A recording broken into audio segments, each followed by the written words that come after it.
ভালোবাসার সীমানা পেরিয়ে লিখেছেন প্রিয়স্মিতা তেহেজিব রায়। পর্ব সংখ্যা ৪২।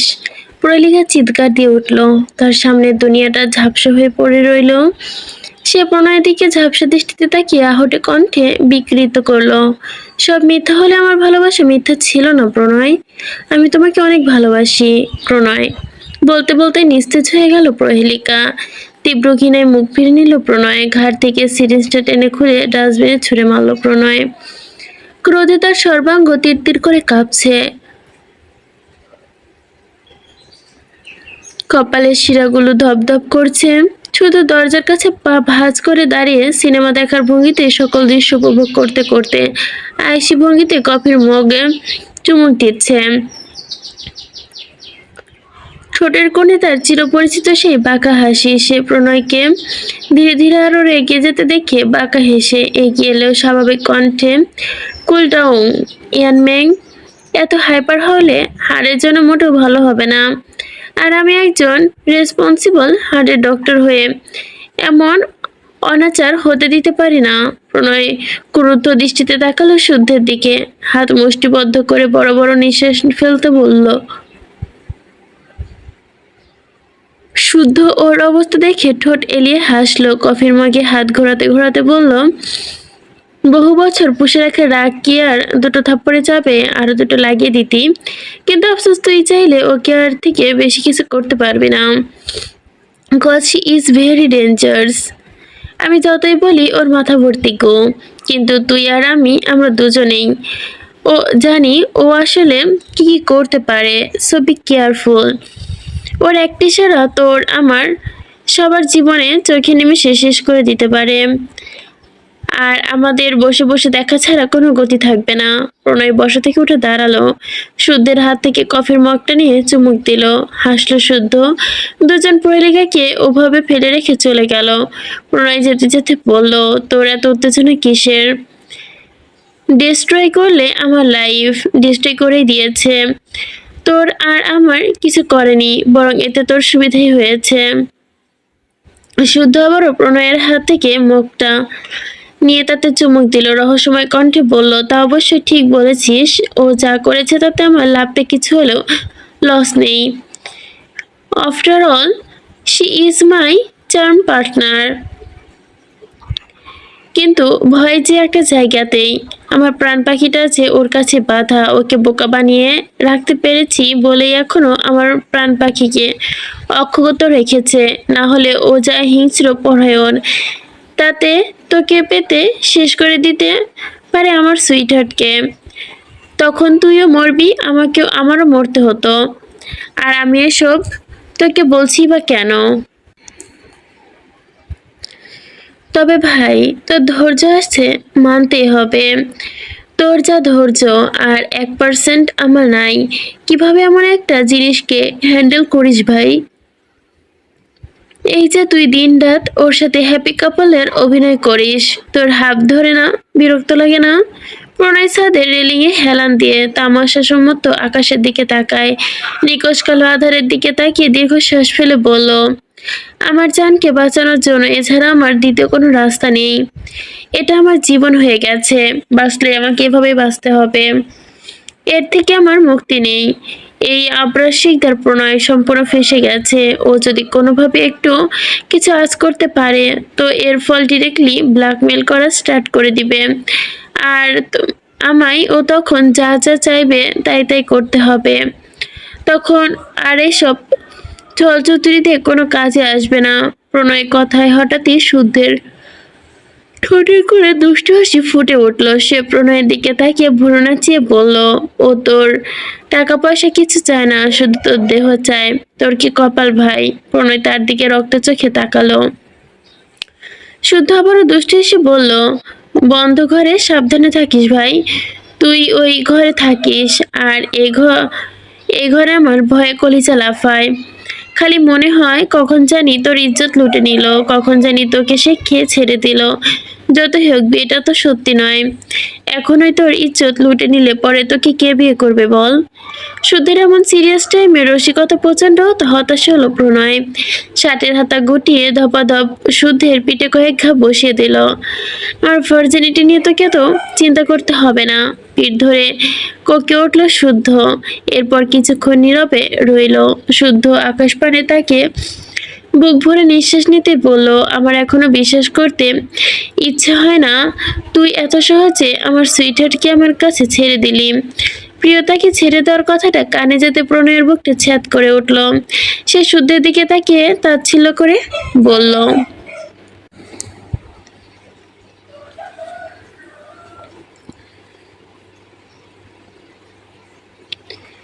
যে শুদ্ধের দিকে তাকিয়ে আমার রক্তে ফোঁটা ফোঁটা প্রবাহিত হয়, যার মাধ্যমে তাকে ছেড়ে দিব। তাকে ছাড়লে প্রণয় শিকদার বাঁচবে। তাকে আমি ছাড়িনি, শুধু তার সুরক্ষার জন্য নিজে থেকে দূরে সরিয়ে দিয়েছি। আর তোর ভালো মন্দের দায়িত্ব দিয়েছি, কারণ আমি ব্যর্থ, আমি অক্ষম তাকে রক্ষা করতে। তাই আমাকে আমার বাহু থেকে মুক্ত করে দিয়েছি তাকে।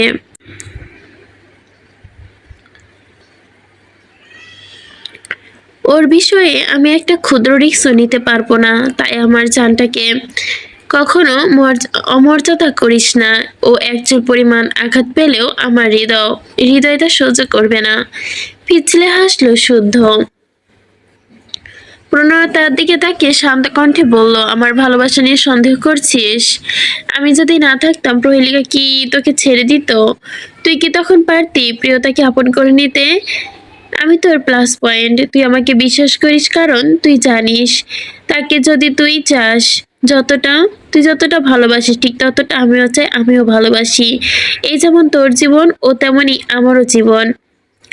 আর আজ আমি যদি নাও থাকতাম তবুও ও তোর জীবনে এই পরিস্থিতি আসতো, তখন তুই কি করতি? তা কাকে ট্রাস্ট করতি? থেমে গেল প্রণয়। শুদ্ধ আবারও বলল, তবে সবশেষে এটাই কথা, দিলে পুরোটাই দিবি, অধিকার রেখে দিবি না। ভালো করে ভেবে দিবি।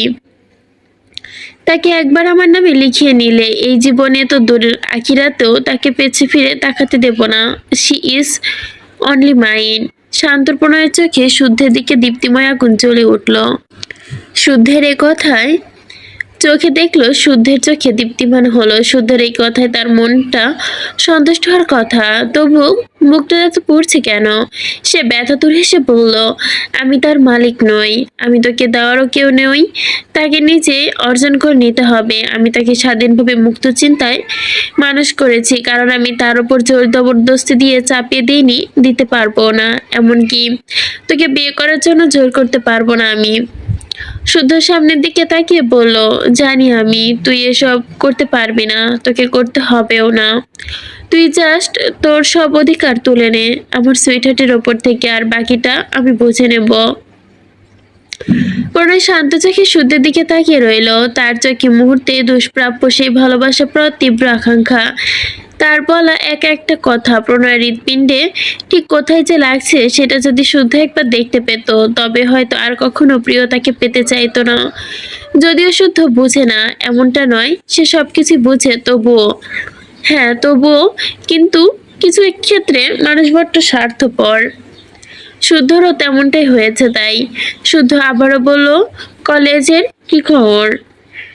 প্রণয় কফির মগ হাতে রেখে পকেট থেকে সিগারেট বের করলো। লাইটার জ্বালিয়ে সিগারেটের কালচে লাল ঠোঁটে চেপে ধরলো।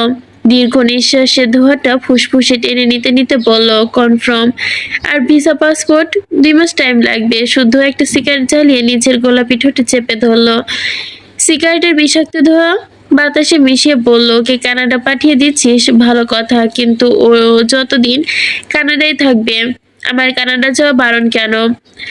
আমার তো 2 দিন পর পর মেডিসিনের কাছে কানাডা যেতে হয়। প্রণয় নিকোটিনের ধোঁয়া আকাশে উড়িয়ে দিয়ে বলল, বললাম না আমি আমার পুতুলের ওপর কিছু চাপাতে চাই না। ওর সবকিছু ভুলে নিজেকে সামলে নেওয়ার জন্য সময় প্রয়োজন। আর তুই কানাডা গেলে আমার অনুপস্থিতিতে কি কি করতে পারিস তা আমার খুব ভালো করেই জানা আছে। আমি চাই না আমার পুতুলটার ওপর চাপ দিতে।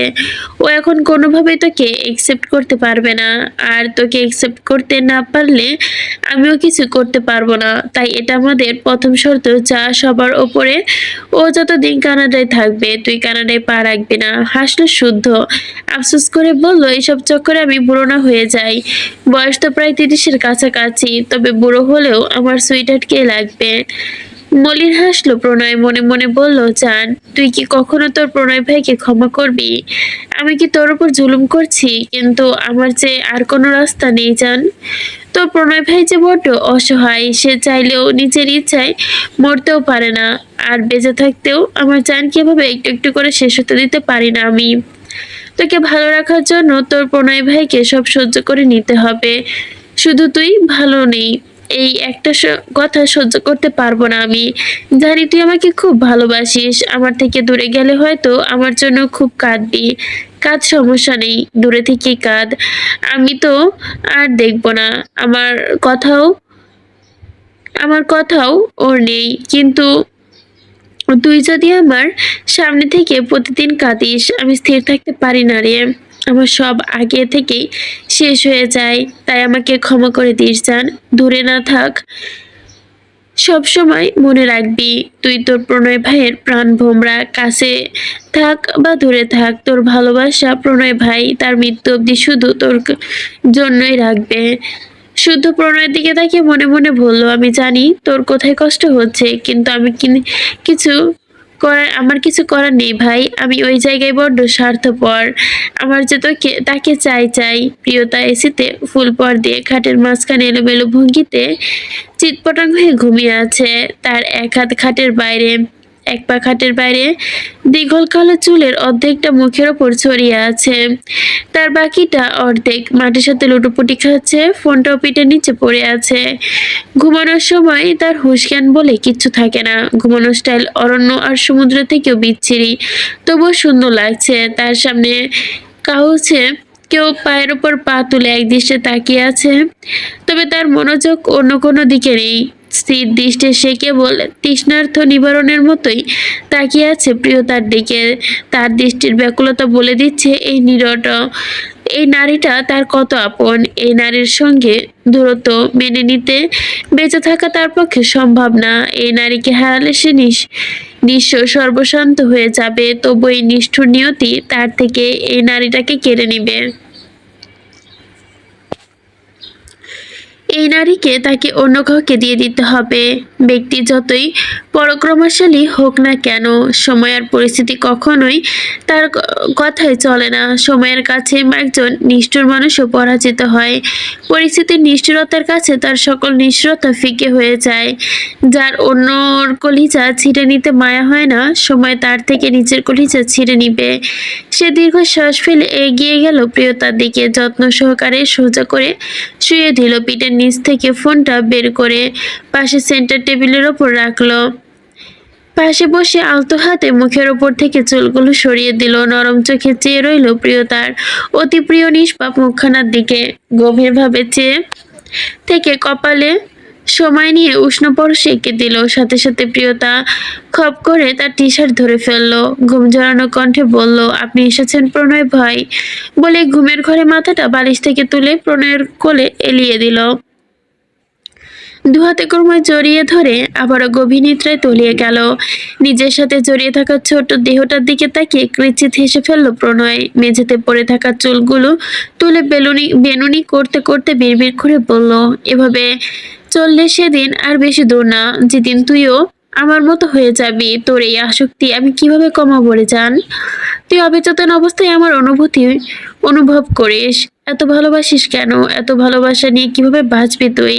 আমার ভীষণ ভয় করছে জান। তুই তো আমার ছাড়া কিছু বুঝিস না। তাহলে কোন ভরসায় আমি তোকে দূর দেশে পাঠাবো? কিভাবে তোকে সেভ করব আমি? কিভাবে তোকে একটা সুস্থ জীবন দেব? একদিন তোকে চোখ বন্ধ করে রাখতে পারবি বলে আমার তো বিশ্বাস হয় না। চুলের বেনিনটা সযত্নে প্রিয়তা বাপাসের কাঁধে রেখে আবারও গভীরভাবে অনুভব করলো ললাটে গভীর ভালোবাসার ছোঁয়া। কোকো প্রিয়তার পাশে বসে গোল গোল চোখে প্রণয়ের দিকে তাকিয়ে পর্যবেক্ষণ করছিল। প্রণয় তাকে কোলে নিয়ে মাথায় হাত বুলিয়ে দিল। কোকো প্রিয়তার পাশে বসে প্রণয়ের কার্যকলাপ দেখলো। এভাবে চোখ বড় বড় করে কি দেখছিস তুই? তোর মায়ের বাচ্চা তুই, আর তোর মা আমার বাচ্চা। কোকো কি বুঝলো কে জানে। প্রণয় আবারও কোকোকে প্রিয়তার পাশে শুয়ে দিল। এসির পর একটুটা কমিয়ে দিয়ে প্রিয়তার গায়ে আলতো করে নিজের থেকে ছড়িয়ে বালিশে শুয়ে দিল। গায়ে হালকা চাদর টেনে দিয়ে কানের কাছে ঠোঁট নিয়ে ফিসফিসিয়ে বলল, গুড নাইট মাই প্রিন্সেস, বলে ঘরে লাইট অফ করে ঘর থেকে বেরিয়ে গেল। রাত 11:50। রাতের খাওয়া দাওয়া শেষ করে শিকদার বাড়ির প্রায় সবাই নিজ নিজ কক্ষে অবস্থান করছেন। উষা পরিচিকাদের সাথে মিলে রাতের খাওয়া দাওয়ার পর বাড়ির সব খাবার দাবার ফ্রিজে তুলে রেখে যত বাসন কোসন ছিল যথাসময় গুছিয়ে রেখে ঘরে এলো। তার ভেতরটা ভীষণ অস্থির অস্থির লাগছে। যদিও এই বাড়িতে শীত গরম তেমন অনুভব হয় না, তবু উষার ভেতরটা অস্থিরতায় হাঁসফাঁস করছে। পিঠ, কাঁধ, গলা, পেট সব অসহ্যকর চুলকাচ্ছে। সে দরজায় ভিজিয়ে প্রেমের ড্রেসিং টেবিলের সামনে গিয়ে বসলো। প্রেম নেই ঘরে। উষা আয়নার সামনে বসে নিজের দিকে মনোযোগ সহকারে তাকালো। তার নিজের কাছে নিজেকে অপরিচিত লাগছে। বিয়ের আগে জীবনেও আর বিয়ের পরে জীবনের মধ্যে আকাশ পাতাল ফারাক। এসব ভোগবিলাসিত অভিজাত চাকচিঙ্গের সঙ্গে মোটেও পরিচিত নয় সে। এত সম্মান, আদর, ভালোবাসা এসব তার জন্য নয়। জন্মোর্থে পর থেকেই প্রয়োজনটুকু সে ঠিকমতো পায়নি। আর কারো থেকে আদর ভালোবাসা পাওয়া তো দূর, কটু কথা তো তার জন্য ছিল শুধু ফরজ। অথচ হঠাৎ করেই একটা মানুষের আগমন তার গোটা জীবনটা রূপকথার গল্পের মতো সম্পূর্ণ বদলে দিয়েছে।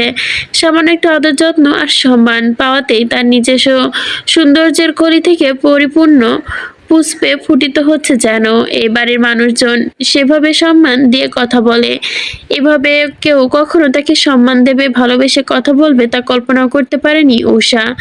কিন্তু গায়ে চুলকানি বাড়তেই ভাবটা আরো বেশি দূর এগোতে পারল না। সে গা থেকে আঁচলটা একটু সরাতেই চমকে গেল।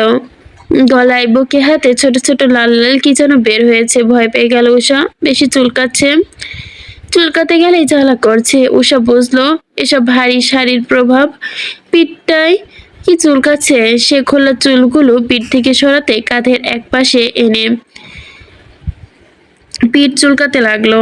এরপর পিঠে ভীষণ ব্যথা হলো। হাঁটা ঠিক মতো পৌঁছাচ্ছে না।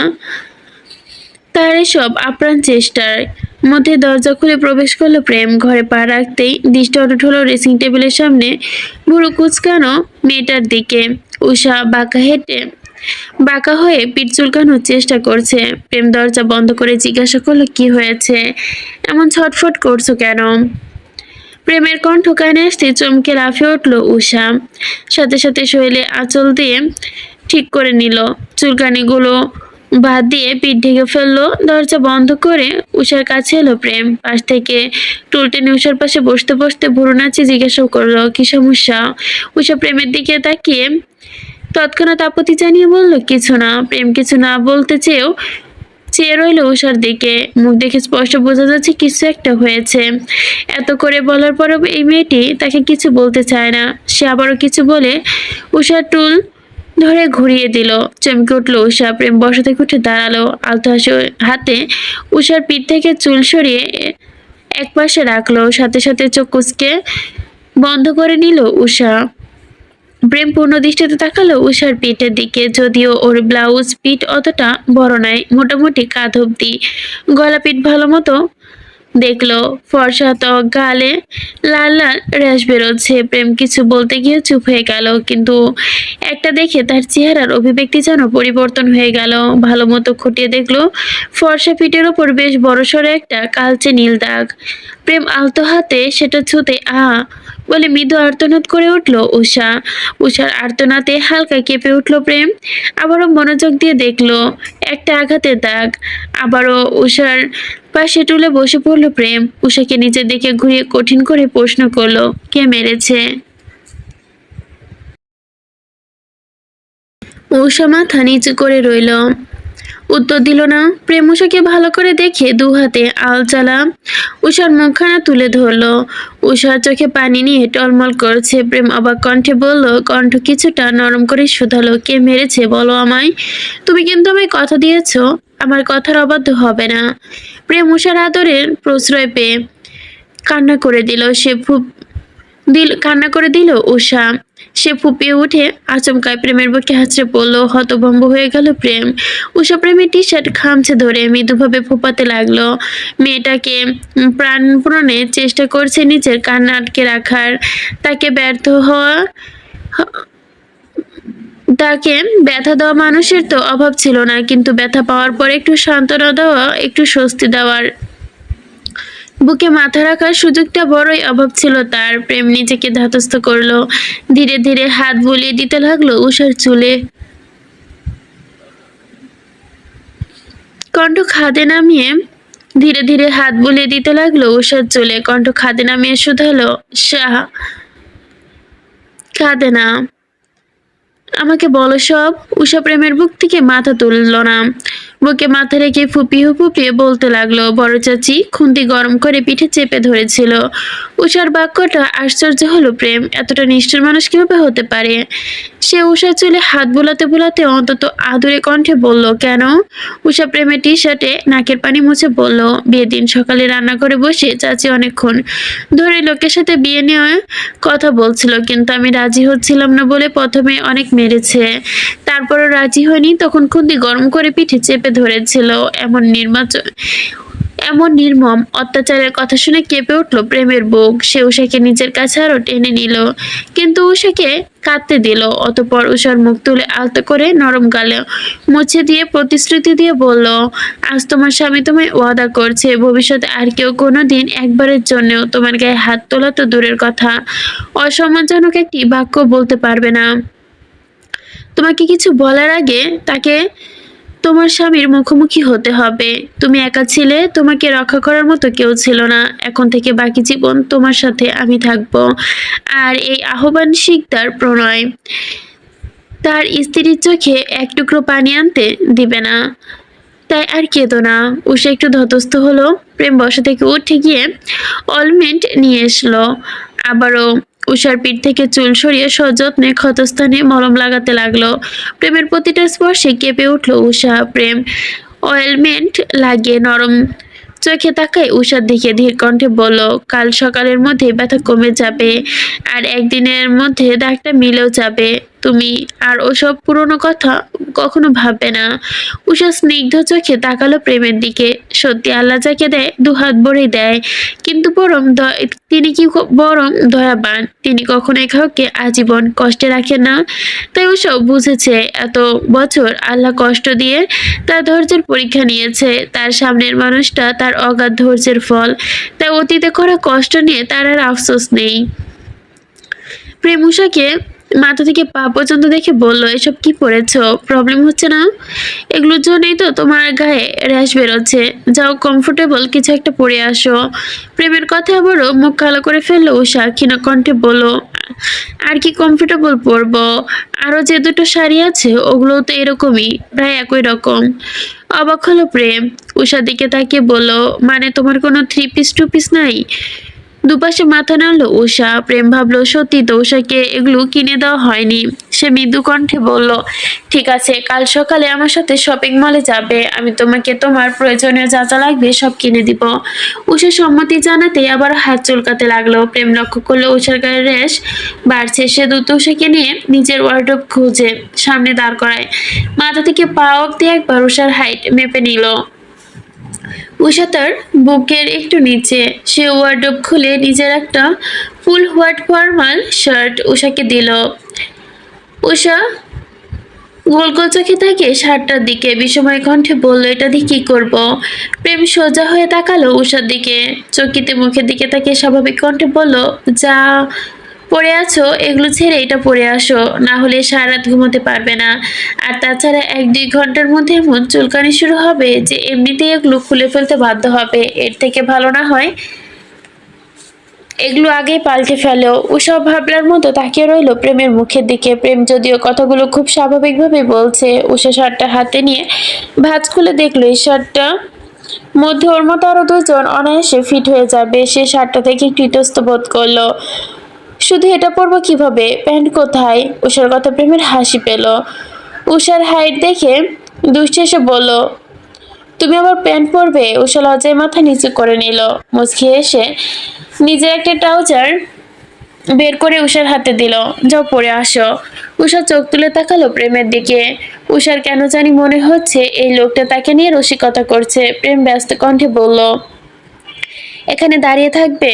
উষা প্রেমের দিকে তাকিয়ে চোখ সরিয়ে নিল। আর বেশি কথা না ভেবে প্রেমের কাপড় নিয়ে ওয়াশরুমে চলে গেল। উষা যেতে প্রেমের এক্সপ্রেশন চেঞ্জ হয়ে গেল। উষার বাড়ির লোকদের প্রতি তীব্র থেকে তীব্রভাবে ঘৃণা জন্ম নিল উষার।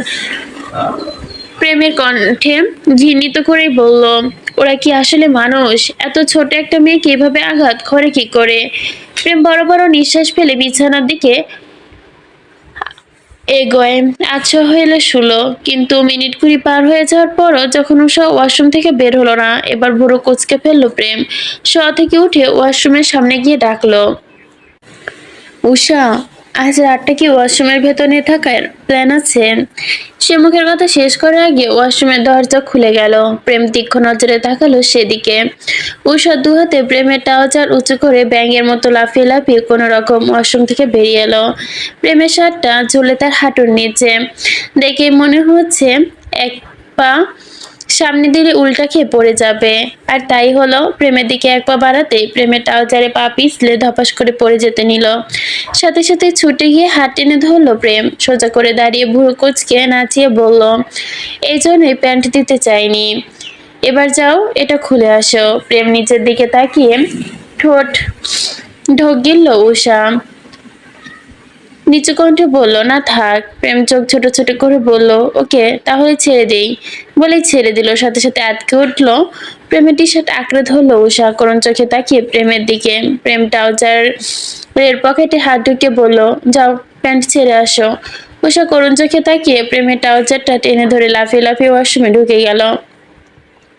উষা ভেতরে ঢুকতে ফিক করে হেসে উঠল প্রেম। সে অনেক কষ্টে এতক্ষণ হাসি চেপে রেখেছিল। উষাকে দেখে ভীষণ করে হাসি পেয়েছিল তার। এভাবে উষাকে একটা ছবি তুলে রাখতে হবে, কিন্তু ছবি তুলতে গেলে বেচাই লজ্জা পেত। প্রেম ভাবনার মধ্যে আবার ওয়াশরুমের দরজা খুলে গেল। উষা ওয়াশরুমের বাইরে পা দিতেই প্রেমের মুখ হা হয়ে গেল। চোখ দুটো স্বাভাবিক থেকে বড় হয়ে গেল। উষা ওয়াশরুম থেকে বেরিয়ে হাঁটু কাঁচুমাচু করে প্রেমের সামনে দাঁড়ালো। প্রেম সাদা শার্টে উষার হাঁটুর নিচ অব্দি তুলতুলে নরম ফর্সা পা গোড়ালি অব্দি অনেকটাই উন্মুক্ত হয়ে আছে, যা অত্যন্ত আকর্ষণীয় লাগছে। গলার কাছে সামান্য দিক থেকে প্রথম দুটো বোতাম খোলা। হালকা টেনে খোলা চুলগুলো হাঁটু পর্যন্ত দোল খাচ্ছে। উষাকে দেখেই ভীষণ হট লাগছে। উষা প্রেমকে নিচের দিকে ভাবে তাকিয়ে থাকতে দেখে লজ্জায় আরো খানিকটা মিয়ে গেল। সামনে খোলা চুলগুলো কয়েকটা বাঁকানের পিঠে গুজে পড়ল। এবার ঠিক লাগছে? উষার কণ্ঠে ধ্যান ভাঙলো প্রেমের। সে মুখ বন্ধ করে বলল, টেনে হিস্টে দৃষ্টি নামালো। মনে মনে ঢোক গিলে বলল, মারাত্মক। উষা আবারও বলল, কি হলো, কিছু বলছেন না যে? প্রেম ওর দিকে তাকিয়ে বলল, ঠিক লাগছে। তুমি কমফোর্টেবল ফিল করছো তো? উষা উপর নিচে মাথা নাড়লো। প্রেম মৃদু হেসে বলল, তাহলে যাও, গিয়ে শুয়ে পড়ো। উষা ধীর পায়ে এগিয়ে গেল বিছানার দিকে। প্রেম বড় বড় নিঃশ্বাস ফেলে নিজেকে শান্ত করে ঘরের সব লাইট অফ করে দিল। অন্ধকার হওয়ার সাথে সাথে আবারও ভূত ভূত বলে চিৎকার করে উষা। প্রেম লাইট অফ করে দ্রুত ছুটে এসে ওর কাছে বিছানায় বসতে বসতে বলল, কোথায় ভূত? অন্ধকারে প্রেমের কণ্ঠ পেয়ে কালকের মতো আজ এক লাফে বুকে চলে আসলো উষা। দীর্ঘ শ্বাস ফেল প্রেম। এসির পাওয়ার বাড়িয়ে দিয়ে হালকা চাদরটা দুজনের উপর টেনে দিল। বালিশ দুটো একসাথে যুক্ত করতেই উষাকে বুকের মধ্যে নিয়ে শুয়ে পড়লো। উষা দুহাতে প্রেমের শার্ট চেপে মুখে মাথা রাখলো। শান্তিতে কিছুক্ষণের মধ্যে ঘুমিয়েও পড়লো। প্রেম চোখ বন্ধ করে আল্লাহর কাছে চাইলো, সবাইকে ভালো রাখো মাবুদ, আমি আর কোনো জটিলতা চাই না। রাত 12টা বেজে 5 মিনিট। পরিণীতা নিজের বাড়িতে চোরের মতো উকিঝুঁকি মারছে। সে ধীর পায়ে হেঁটে হেঁটে পুরো বাড়িতে সতর্ক দৃষ্টি বোলাচ্ছে। শিকদার বাড়ি বিশাল, সেটা পুরোটা ঘুরে ঘুরে দেখলো বিশাল ঝামেলা। তাই পরিণীতা সেই ঝামেলায় গেল না, কেবল আশপাশটা সূক্ষ্মভাবে নজর যে অনুভব করলো। হয়তো এই মুহূর্তে পুরো বাড়ি দণ্ডাচ্ছন্ন। পুলকিত হলো পরিণীতার মন। সে ছুটে নিজের ঘরে গিয়ে বিছানায় শুয়ে পড়ল। তস্ত হাতে কল লাগালো প্রিয় মাস্টার মশাই নাম্বারে। প্রথমবার রিং হতে কেটে গেল। ফোন রিসিভ হচ্ছে না দেখে অধৈর্য হলো পরিণীতা। আবারও কল করলো। এবার কিছুক্ষণ পর রিং হলো, ওপাশ থেকে রিসিভ হলো। ফোন রিসিভ হতে দেখে আনন্দিত হলো সে, তবে কিছু না বলে চুপচাপ করে ফোন কানে ধরে রাখলো। ওপাশ থেকে আবিদ ঘুমন্ত কণ্ঠে ডাকলো, অ্যাঞ্জেল। আবিদের ঘুমো ঘুমো কণ্ঠে সোজা পরিণীতার হৃদয়ে আঘাত করলো। আবিদ আবারও ঘুমো ঘুমো কণ্ঠে বলল, পেঁচার মতো জেগে না থেকে ঘুমিয়ে পড়ো শোনো। পরিণীতা এবার চুপ করে রইল। আবিদ অসহায় কণ্ঠে বলল, এখন ঘুমাই প্লিজ অ্যাঞ্জেল, প্রমিস কাল তোমাকে এক্সট্রা 20 মিনিট করে নিয়ে বসে থাকবো। এখন ঘুমাতে দাও। এবার পরিণীতা কথা বলল মিষ্টি কণ্ঠে, ঝাড়ি দিয়ে বলল, কিসের ঘুম?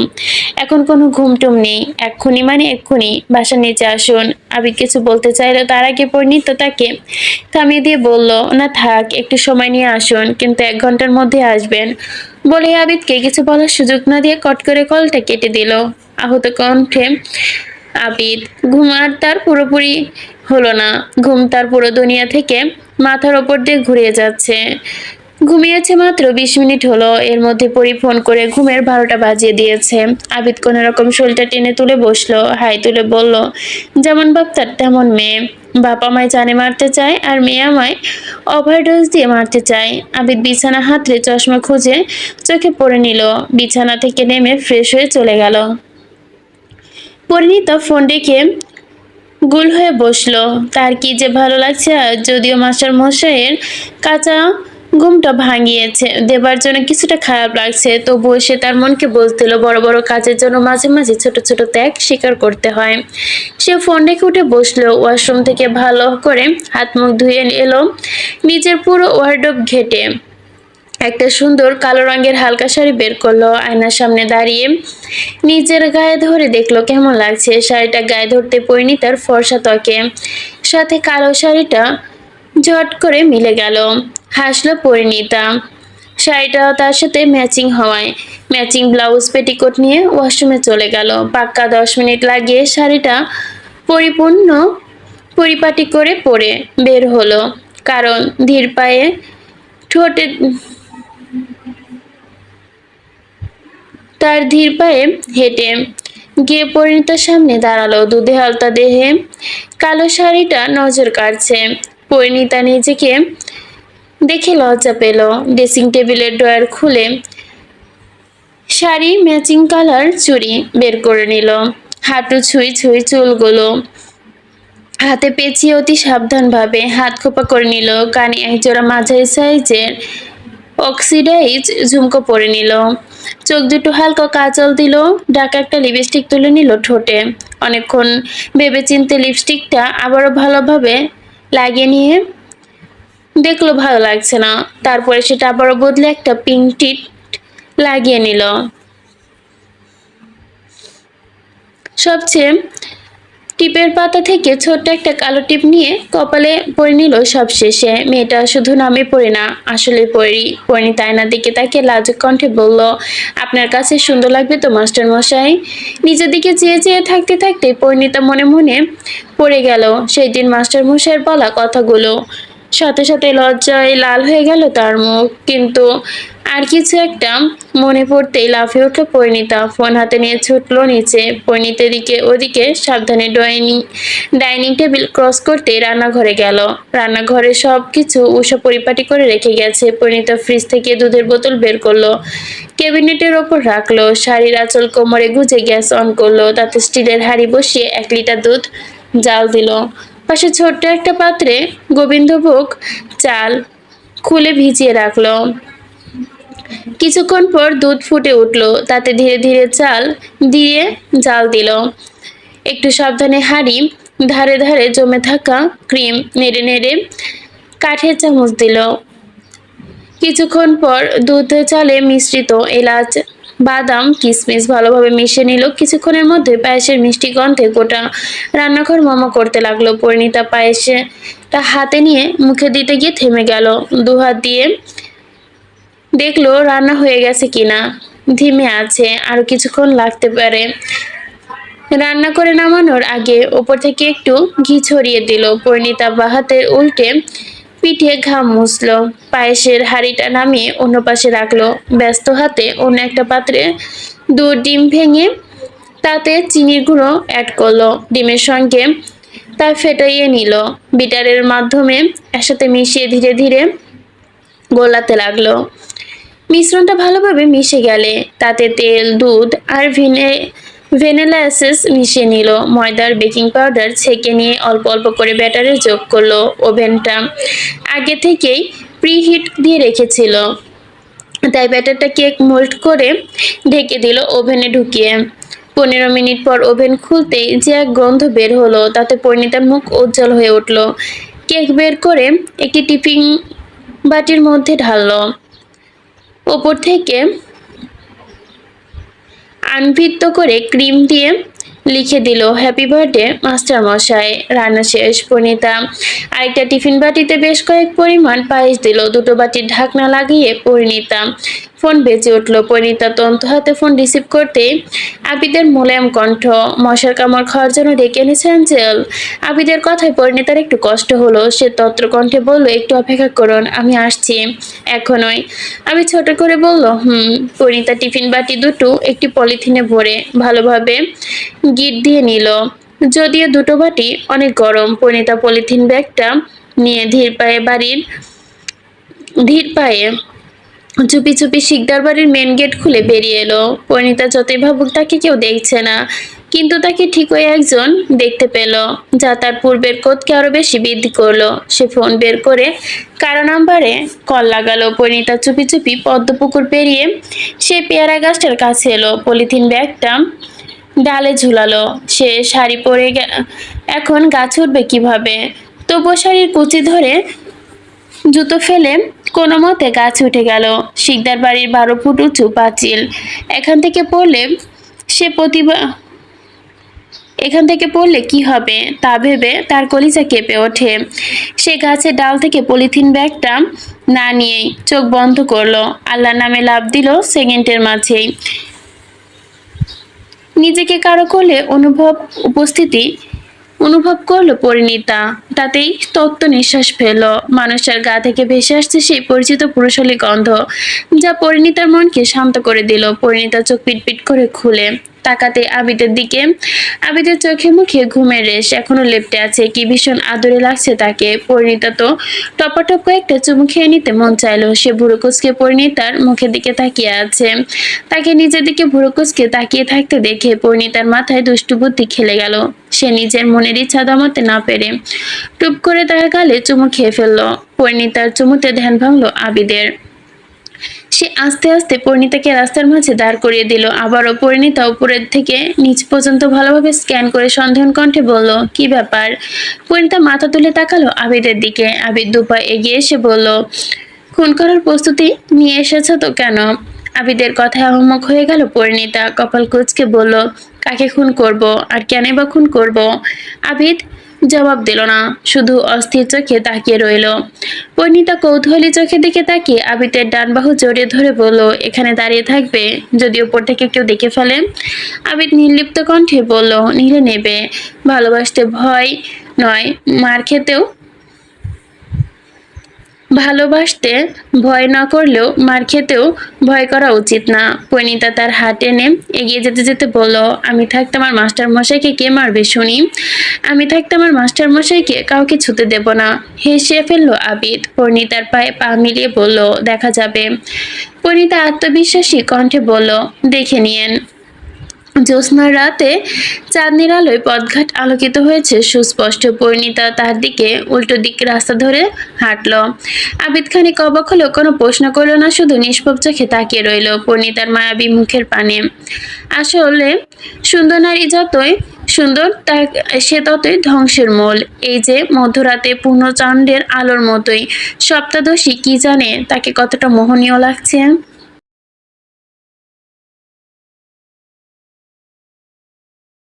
আবিদের ভাবনার মাঝে পরিণীতা এসে থামলো একটা বাঁশের তৈরি রেস্টুরেন্টের সামনে।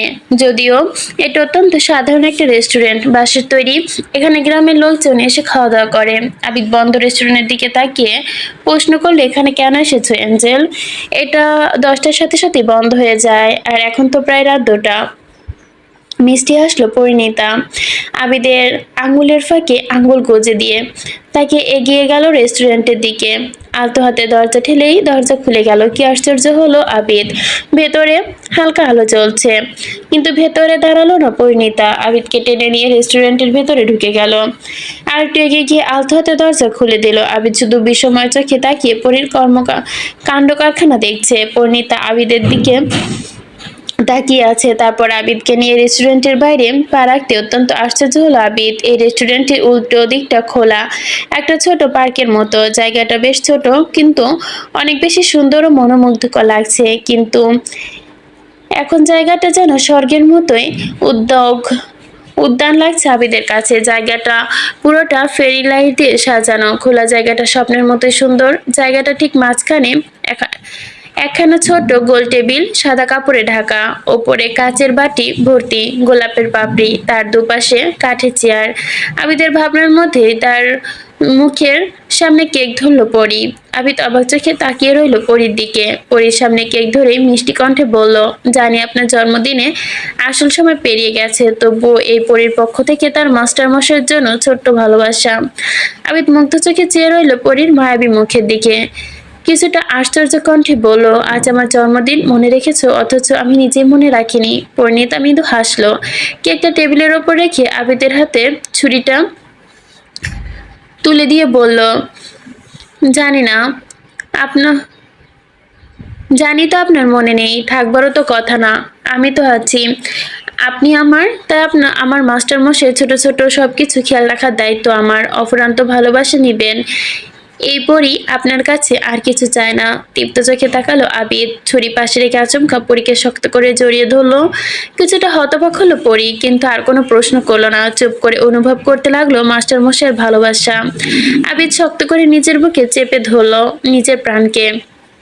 কম্পিত কণ্ঠে বলল, তোমার ভালোবাসায় তোমার মাস্টার মশাই নিঃস্ব হয়ে গেছে অঞ্জেল। আমার ভীষণ ভয় হয়, এত ভালোবাসা যদি তুমি দূরে হারিয়ে যাও, তখন আমি কি নিয়ে বাঁচবো? তোমার সামনে আমার মৃত্যু হলে ওইটা একটু কষ্ট সহ্য করে নিও প্লিজ, তবুও নিঃস্ব করে দিয়ে চলে যেও না। পরি পরিণীতা অনুভব করলো আবিদের হৃদয়ের ধ্বনি। তার খালি মনে হলো মাস্টার মশাই তার কাছ থেকে কিছু একটা গোপন করছে, কিছু একটা নিয়ে আজকাল ভীষণ চিন্তায় থাকে। তবু এখন এগুলো নিয়ে প্রশ্ন করলো না পরিণীতা। সে স্বর্ণপরে বুক থেকে মাথা তুলে আবিদকে দিকে তাকালো। পায়ের পাতায় ভর করে উঁচু হয়ে দাঁড়ালো, মাথায় চুল টেনে দিয়ে মাথা নিচু করলো, নামালো, কানের কাছে মুখ নিয়ে ধীর কণ্ঠে বলল, আপনাকে ছেড়ে কোথায় যাব মাস্টার মশাই? আপনি আমার সেই শক্তিময় মাদক, যা পরিদিনে অন্তত একবার পান না করলে ছটফট করতে থাকে। আপনার একটু স্পর্শ, আপনার একটু ভালোবাসা, আপনার একটু বকা শোনার জন্য চাতকে নিয়ে বসে থাকি আমি। আপনার ভয়টা কোথায়? কিন্তু এত ভয় পাবেন না, আমার আব্বু অতটাও খারাপ মানুষ না, ঠিক আমাদের মেনে নেবেন। পরিণীতার কথায় আঘাত পেল আবিদ। পরিণীতা তার ললাটে দীর্ঘ চুম্বন করে বলল, এবার কেকটা কাটেন। হাসলো আবিদ পরিণীতার সঙ্গে নিয়ে কেক কাটলো। কেকের প্রথম টুকরো পরির মুখে দিল। পরিণীতাও একটু আবিদকে খাইয়ে দিল। পরিবেশ হালকা করতে উচ্ছ্বসিত কণ্ঠে হেসে বলল, আজ আপনার 26 থেকে 27-এ প্রমোশন হলো মাস্টার মশাই, আপনি নিশ্চয়ই অনেক খুশি? পরিণীতার পাগলামি দেখে হাসলো আবিদ। কেকের ওপরে একটু ক্রিম নিয়ে পরীর গালে লাগিয়ে দিল। এটাকে প্রমোশন বলে না ম্যাডাম, ডিমোশন বলে। আবিদের কথায় পরিণীতা চোখ ছোট করে নিল। কেন? আবিদ আরেক গালে ক্রিম লাগাতে লাগাতে বলল, যদি কোনোভাবে 26 থেকে 25-এ যাওয়া যেত, তবে সেটা হতো প্রমোশন। পরিণীতা কৌতূহলী কণ্ঠে জিজ্ঞাসা করলো, কিভাবে? আবিদ বলল, মানুষের বয়স বাড়া মানেই আনন্দের কিছু না অ্যাঞ্জেল। একদিকে যেমন তোমার জীবন থেকে একদিন থেকে গেলেই হিসাবের সময় থেকে একদিন কমলো, মানে কি দাঁড়ালো? যে দিন বাড়ছে না, দিন কমছে। পরিণীতা বোকা চোখে তাকালো আবিদের দিকে। আবিদ ভুরু নাচিয়ে বলল, বুঝতে পারোনি? পরিণীতা দুপাশে মাথা নাড়লো। আবিদ হতাশার শ্বাস ফেলে বলল, তোমাকে এসব বলে লাভ নেই। যে পড়াশোনায় অশালীন মন সে সময় এইসব কিভাবে বুঝবে? পৃথিবীর সব দিকে তোমার তেমন নজর নেই, তেমন পড়াশোনায় যদি একটু দিতে, ধ্যান ধন্য হতাম আমি। পরিণীতা ভুরু কুঁচকে তাকালো আবিদের দিকে, অভিমানী কণ্ঠে বলল, আজকের দিনও আপনি পড়াশোনা নিয়ে আমাকে অপমান করছেন? আবিদ এক টুকরো ক্রিম নিয়ে পরিণীতার গালে লাগাতে লাগাতে বলল, তাহলে কি করব? পরিণীতা মুখ বাঁকালো, পায়েসের বাটিটা হাতে নিল, তার থেকে একটা চামচ আবিদের মুখের সামনে তুললো, মিষ্টি কণ্ঠে বলল, হা করুন। আবিদ পরীর হাত থেকে বাটিটা নিয়ে আগে পরীকে খাইয়ে দিয়ে নিজে খেতে লাগলো। এক চামচ মুখে দিতেই, তুমি বানিয়েছো? বলল। পরিণীতা লজ্জা মিশ্রিত হেসে মাথা নাড়লো। আবিদ পুরো বাটিটা খালি করে টেবিলের ওপর রাখলো। পরিণীতা লাজুক কণ্ঠে বলল, আপনার যত এত কিছু করলাম, আমার রিটার্ন গিফট দিবেন না? আবিদ পরিণীতার চোখে চোখ রেখে বলল, হুকুম করো। পরিণীতা একটু লাজুক হেসে বলল, কোলে নিন। আবিদ চেয়ার টেনে বসে বড়িকে একটানে নিজের কোলে নিয়ে বসালো, চুলের খোপায় মুখ ডুবে লম্বা শ্বাস টেনে নিয়ে কণ্ঠ খাতে নামিয়ে বলল, এই যে তুমি সবসময় বাচ্চাদের মতো কোলে ওঠার বায়না ধরো, তুমি কি এখনো ছোট আছো? পরিণীতা আবিদের গলা জড়িয়ে ধরে বলল, আপনার কোনো সন্দেহ আছে? আবিদ ভালো মতো চোখ বুলিয়ে বলল, তোমার দিকে দিয়ে ছোট, আমি তো দেখি না।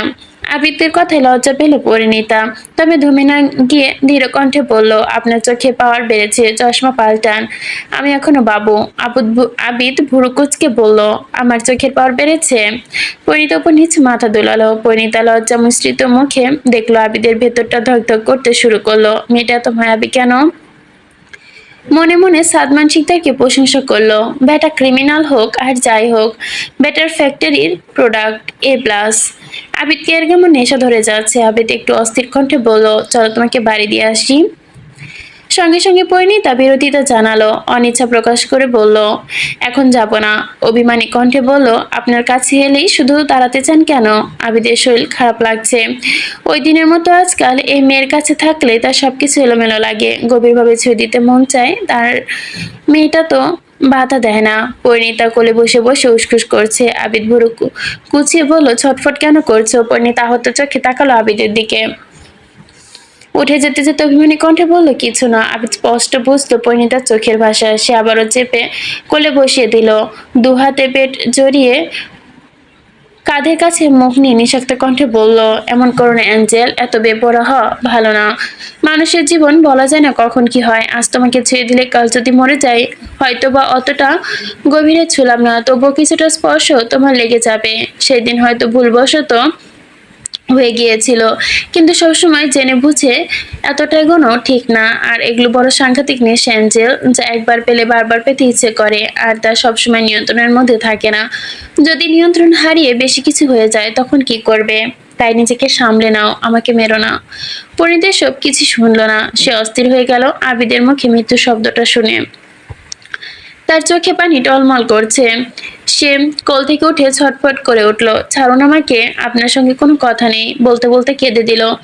দীর্ঘশ্বাস ফেলল আবিদ। মেয়ে মানুষের কাঁদতে এক সেকেন্ড সময় লাগে না। মাথায় হাত বোলাতে বোলাতে বলল, উফ, কাঁদছো কেন অ্যাঞ্জেল? পরিণীতা অশ্রুস্নিগ্ধ চোখে তাকিয়ে বলল, আপনি খুব খারাপ, ছাড়ুন আমাকে। আবিদ অসহায় চোখে তাকিয়ে পরিণীতার দিকে। মেয়েটা অনেক কষ্ট পেয়েছে। দীর্ঘশ্বাস ফেলল আবিদ।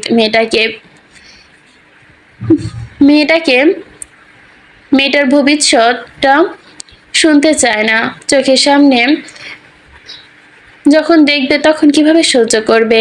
আবিদ পরিণীতার মুখটা নিজের দিকে ঘোরালো, কপালে কপাল ঠেকিয়ে বলল, আমার পাগলিটা কিছু অতিরিক্ত ভালো না। তেমনি কোনো কিছুর ওপর মায়া এতটা রাখা ভালো না। পরিণীতা অশ্রুসিক্ত চোখে তাকালো আবিদের দিকে। আবিদ আরো কিছু বলতে গেলে পরিণীতা আচমকা তার টি-শার্ট টেনে ধরে, পুরুষালী ওষ্ঠে উষ্ঠ মিলিয়ে বলল, সঙ্গে সঙ্গে সবকিছু শান্ত হয়ে গেল। আবিদ দুহাতে মুষ্টিবদ্ধ করে নিল এই মেয়েটাকে, তার অস্থিরতাকে নিজের যথাসাধ্য নিয়ন্ত্রণ রেখে। আবিদও তার প্রেয়সীর কোমর জড়িয়ে ধরে উষ্ণ ভালোবাসায় মিলিয়ে দিতে লাগলো। কয়েক সেকেন্ড পর ছেড়ে দিল পরিণীতা। আবিদ বসা থেকে উঠতে চাইলো, চলো এখন বাসায় দিয়ে আসি। পরিণীতা গেল না, ঠায় দাঁড়িয়ে রইল। আবিদ বুঝলো পরিণীতার ভাব ভালো না। এখানে বেশিক্ষণ থাকলে মেয়েটা উন্মাদ করে দিবে, সর্বনাশ ঘটে যেতে পারে যে কোনো সময়। তাই সে কিছু একটা ভেবে আবারও বসে পড়লো। পরিণীতাকে চেপে কোলে বসালো, গাল ধরে মুখ উঁচু করে তুললো, চোখে চোখ রেখে শান্ত কণ্ঠে বলো, আমাকে পেতে চাও? ঠিক আছে, চলো বিয়ে করে নেই। তারপর দিন রাত যত চাইবে তত পাবে, আনলিমিটেড। সঙ্গে বিয়ের 1 বছর ঘোরার সাথে সাথে শখের তোমার কোলে শখের বাচ্চা কাচ্চাও পেয়ে যাবে। বলো রাজি? আবিদের কথায় পরিণীতা চোখ বড় বড় করে তাকালো। আবিদ ভুরু নাচিয়ে বলল, কাল না, চলো এখনই কাজী অফিসে বিয়ে করে নেই, তারপর বাকিটা রাত তোমার। পরিণীতা আবিদের কথায় ঢোক গিলল। এ লোককে কি বলতে চাচ্ছে? সে কি লুচু আর বড় দাদান আর আব্বুর অনুমতি ছাড়া বিয়ে করার মতো কলিজা পরিণীতা নেই? আবিদ আবারও বলল, বলো রাজি? পরিণীতা আতঙ্কিত কণ্ঠে বলল, চলুন বাসায় যাই। আবিদ হাসলো, কপালে চুমুন দিয়ে বলল, গুড গার্ল। আবিদের স্পর্শে শিহরিত হলো পরিণীতা। বসা থেকে উঠে পরীকে কোলে নিয়ে হাঁটতে লাগলো সে। বাড়ির রাস্তায় পরিণীতর গলা জড়িয়ে ধরে বুকে মাথা রাখলো। এই আধার রাত তাদের ভালোবাসার কিছু মুহূর্তের সাক্ষী হলো। সকাল 11টা। শুদ্ধের গাড়ি ছুটে চলেছে সিলেটের বিখ্যাত উত্তর সুরমা উপজেলার জালালাবাদ হাইওয়ের উপর দিয়ে। তার চোখে মুখের অবস্থা দেখে মনে হচ্ছে এই মুহূর্তে হাসপাতালের কর্তৃপক্ষের সামনে পেলে কাছে চিবিয়ে খাবে। সে ভীষণভাবে তিক্ত, বিরক্ত।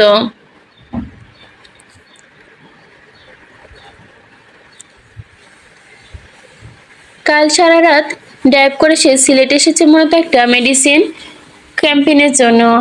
সে এই ক্যাম্পেইনতে কিছুতেই আসতে চায়নি।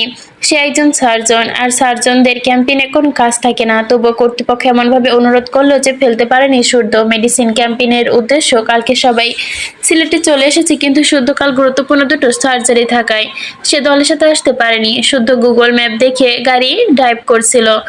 তার মধ্যে ফোনটা বেজে ওঠে। শুদ্ধ গাড়ি ব্রেক কষে রিসিভ করলো। গাড়ি থেকে নেমে কথা বলতে শুরু করলো। ডক্টর শর্মা বিনিময় কণ্ঠে বলল, স্যার আপনি কোথায়? শুধু কিছু বলতে যাবে তার আগে প্রবল বেগে ছুটে এসে কেউ একজন তার সাথে সজোরে ধাক্কা খেলো। অমনোযোগী শুদ্ধ তাল সামলাতে না পেরে আগন্তুক ফুটপাতে উল্টে পড়লো। হাতে ধরা ফোনটা ছিটকে পড়লো পিচ ঢালা রাস্তার ওপরে। মাথা পিঠ ঠেকলো, ব্যথা লাগলো। আগে থেকে বিরক্ত হলো শুদ্ধ। তার উপর মেয়ে মানুষ উড়ে এসে কোত্থেকে পড়লো কে জানে। মেজাজ খিচে গেল তার। নিজের ওপর তাল সামলাতে না পেরে মেয়েটাকে ঝাড়ি মেরে ফেলে দিয়ে উঠে পড়লো। শুদ্ধ আচমকা ঝাড়ি মেরে ফেলে যায় মেয়েটা ফুটপাতে নুড়ি পাথরের সাথে হাতের কোনোয় ব্যথা পেল। ততক্ষণে তার বান্ধবীরা চলে এসেছে। মেয়েটা আহা আহা শব্দ করতে কোনোয় ঝাঁচাতে লাগলো। শুদ্ধ প্রচন্ড ক্ষিপ্ত। সে কণ্ঠে 5 বালতি বিরক্ত আর রাগ নিয়ে চেঁচিয়ে উঠলো, এই মেয়ে, চোখে কি সমস্যা? চোখ কি বাসায় রেখে রাস্তায় নেমে পড়েছো নাকি? সে অন্ধের মতো যাকে তাকে ধাক্কা মেরে দিচ্ছ। মেয়েটা হাত ঝাড়তে ঝাড়তে রক্ত পড়ছে তা থেকে, কিন্তু শুদ্ধর অপমানে তীক্ষ্ণ পানি কানে আসতে মেয়েটা ক্ষুব্ধ হলো। হাতের রক্তে আগুন ধরে ফেললো। সে শুদ্ধের দিকে না তাকিয়ে তীর্যক কণ্ঠে বলল, তা আপনি কোন দেশের প্রেসিডেন্ট যে আপনাকে ধাক্কা দেওয়া যাবে না? বেশি ধরেছি, ধাক্কা দেয়নি, আর দেব, আবারও দিব। মেয়েটা কণ্ঠের কানে আসতেই শুদ্ধ থমকালো। গলা স্বরটা কি ভীষণ চেনা লাগছে, কিন্তু এসব পাত্তা দিল না। মেয়েটার বলা কথায় তার রাগ চড়ে গেল মাথায়। সে ধমকে উঠল, বড়দের সাথে এভাবে বেয়াদবি করতে হয়? হ্যাঁ, বড়দের সাথে কেমন ব্যবহার করতে হয় সেটাও জানো না, বিয়াদব মেয়ে। মেয়েটার বান্ধবী আঁতকে উঠল। রুহিকে বলল, প্রিয়স্মিতা যদি এখন এই বেটাকে মেরে দেয় তখন কি হবে? অ্যাপ্রন দেখে তো মনে হচ্ছে এই বেটা ডাক্তার।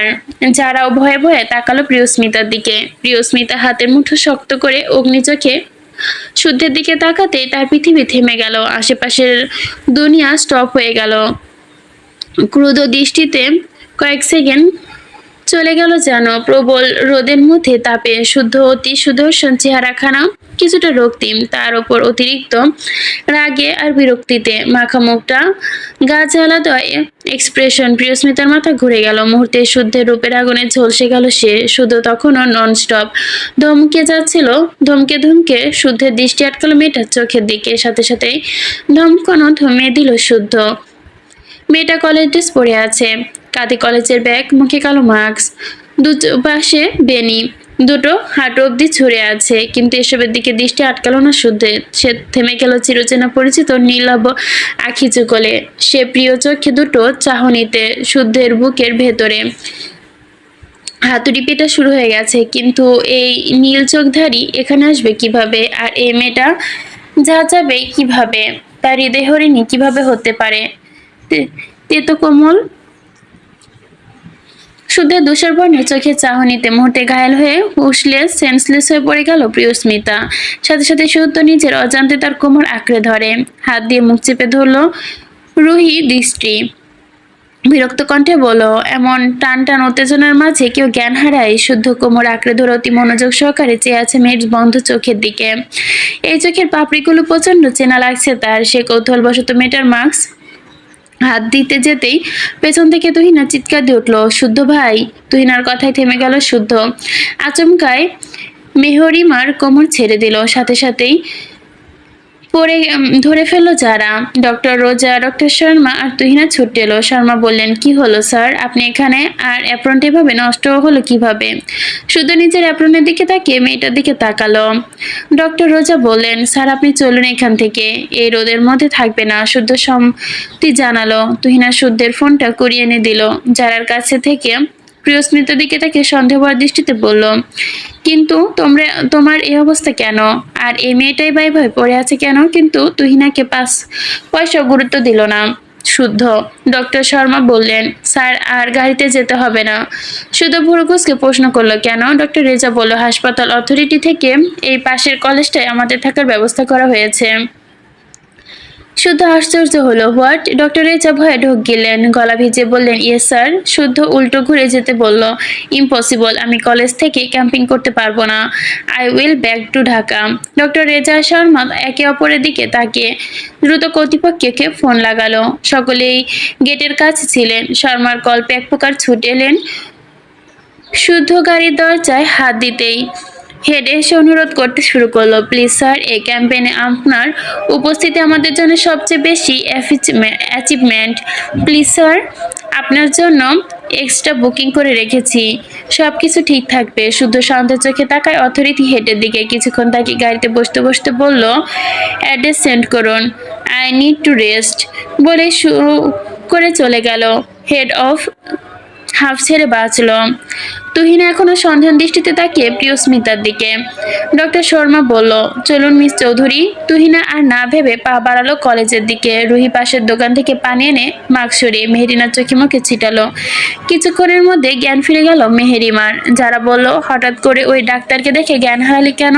রুহি বলল, ওই ডাক্তার থেকে কতগুলো কথা শোনালো আর তুই কিছু না বলে জ্ঞান হারালি।